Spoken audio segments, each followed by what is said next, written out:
വീട്ടിൽ നിന്ന് നമ്മള് ഒരു സ്ഥലത്തോട്ട് ഇറങ്ങാൻ വേണ്ടി നിൽക്കുകയാണെങ്കിൽ റെഡിയായി എന്റെ തീരില്ല. ഞാൻ ചിലപ്പോ 2-3 മണിക്കൂർ മുന്നേ തുടങ്ങിയിട്ടുണ്ടായിരിക്കും, പക്ഷെ തീരില്ല. വിഷ്ണു അവസാനം റെഡി ആയിട്ടാണെങ്കിലും പിന്നെ ഒരു 1/4-3 മണിക്കൂർ തന്നെ വെയിറ്റ് ചെയ്യുമ്പോൾ ഏതൊരാൾക്കാണെങ്കിലും കുരു പൊട്ടും. ചെറിയൊരു ദേഷ്യം വരും, ചെറുതല്ല.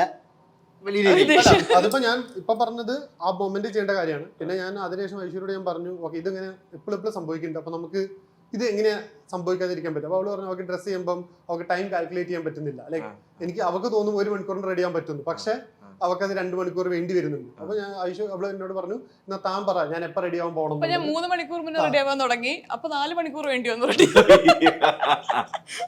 അപ്പം ഞാൻ നേരത്തെ കാറ് കയറുമ്പോ ഞാൻ അടി ഉണ്ടാക്കുക, താൻ ധൃതി വെച്ചതുകൊണ്ട് എന്റെ ഈ ഫ്ലിപ്പ് എനിക്ക് ശരിയായിട്ട് കുത്താൻ പറ്റിയില്ല. എന്റെ മേക്കപ്പ് അത്ര ശരിയായില്ല. 3 മണിക്കൂർ ഡ്രസ് ചെയ്തിരിക്കുന്ന ഞാൻ ഇത് കേൾക്കുന്ന ഞാൻ 3 മണിക്കൂറായി ഷർട്ടിന്റെ ചുളിവും മാറിയില്ല എന്നുള്ള അവസ്ഥയിലാണ് ഞാൻ അവിടെ ഇരിക്കുന്നത്. അങ്ങനെ ആക്ച്വലി അങ്ങനെ 3 hours ഒക്കെ വെയിറ്റ് ചെയ്ത് 3 hours ഞാൻ അല്ല മേ ബി ഒരു 1 hour ഒക്കെ വെയിറ്റ് ചെയ്ത് ഇങ്ങനെ ഇരിക്കുന്ന സിറ്റുവേഷൻ വരാറുണ്ട്.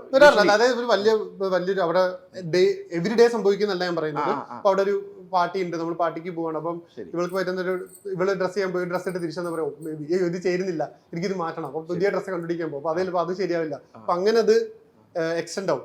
അപ്പൊ ഇപ്പൊ ഞാൻ പറയാറുണ്ട്, നീ എന്തെങ്കിലും പരിപാടിക്ക് പോകുന്നുണ്ടെങ്കിൽ തലേ ദിവസം തീരുമാനിക്കും എന്താ ഇടാൻ പോകും. മിൽമ ഐസ്ക്രീം, ഫ്രണ്ട്സിന്റെ അത്രയും ഫ്ലേവേഴ്സ്.